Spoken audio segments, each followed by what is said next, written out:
What's up mga boss? Ating pag-usapan nga itong panawagan ni VP Inday Sara Duterte kay PBBM, Pangulong Bongbong Marcos mga boss, no?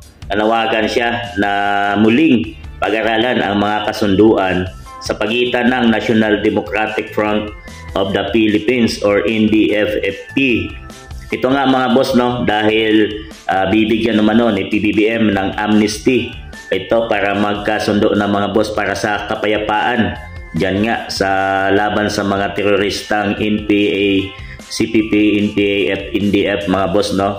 Negotiation mga boss.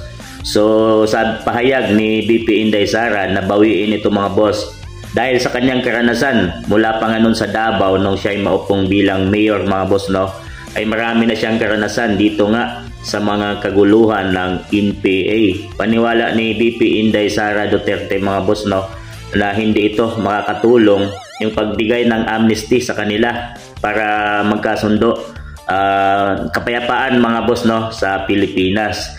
Hindi ito ang solusyon mga boss, saad ni VP Inday Sara dito nga sa 5th founding ng NTF-ELCAC anniversary mga boss, no. At nagpahayag siya dito mga boss na sana pag-aralan muli ni PBBM ito ginawa niyang amnesty mga boss at bawiin na dahil hindi ito makakatulong mga boss, no, ay patuloy lang na lalaganap at makakapasok ang mga NPA dito nga sa ating gobyerno pag ganun ang ginawa mga boss. So pasalamat tayo mga boss, no, na kung sakaling gagawin ito ni PBBM at pakinggan itong si VP Inday Sara Duterte sa kanyang kahilingan mga boss.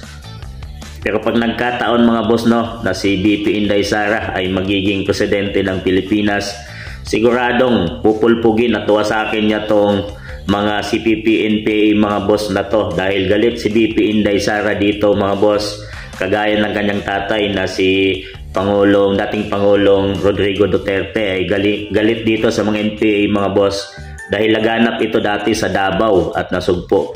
Di naman sa nasugpo nabawasan na nila itong mga magulong NPA na to mga boss. So ito ang pahayag ni VP Inday Sara Duterte, ang pakiusap niya kay PBBM mga boss, ating pakinggan. Assalamualaikum. Madayaw ugmayong adlaw kaninyong tanan. Magandang araw sa inyong lahat.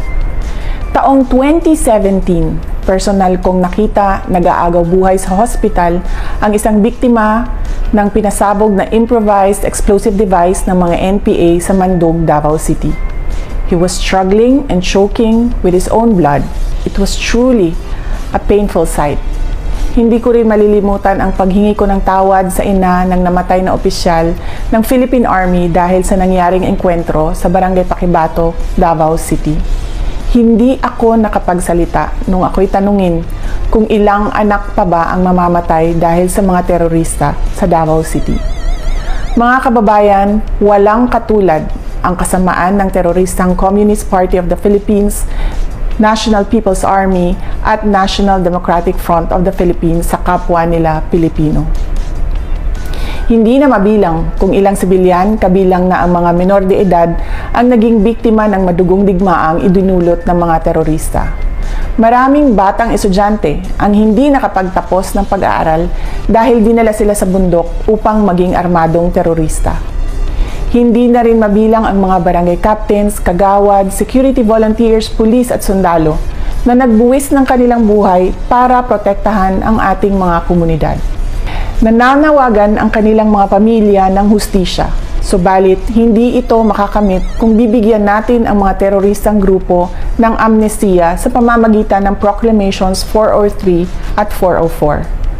Sumusuporta ako sa mga hakbang para itaguyod ang kapayapaan sa bansa because the fight against terrorists is deeply personal to me as it is deeply personal to the families of countless Filipinos whose lives were forever upended because of the madness of terrorists.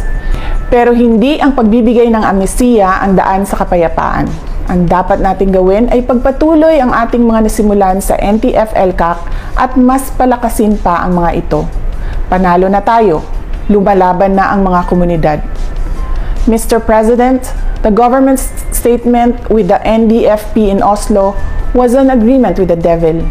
Napatunayan na natin sa kasaysayan na hindi sila seryoso at wala silang sinseridad sa usaping pangkapayapaan. Gagamitin nila itong peace negotiation sa pagtraidor sa pamahalaan at paglinlang sa taong bayan. We appeal to your power to review these proclamations and agreements. Apo BBM, sana po ay isalang-alang natin ang ating mga komunidad na naging pugad ng mga terorista sa mahabang panahon na ngayon ay lumalaban na at tumutulong sa pamahalaan. Let us honor the memory of those who died in the senseless and bloody attacks of the NPA, CPP, and DFP. Mr. President, we can negotiate for peace and reconciliation and pursue meaningful development efforts in the Philippines without capitulating to the enemies. Hiling namin na kami ay mapakinggan. Syukran.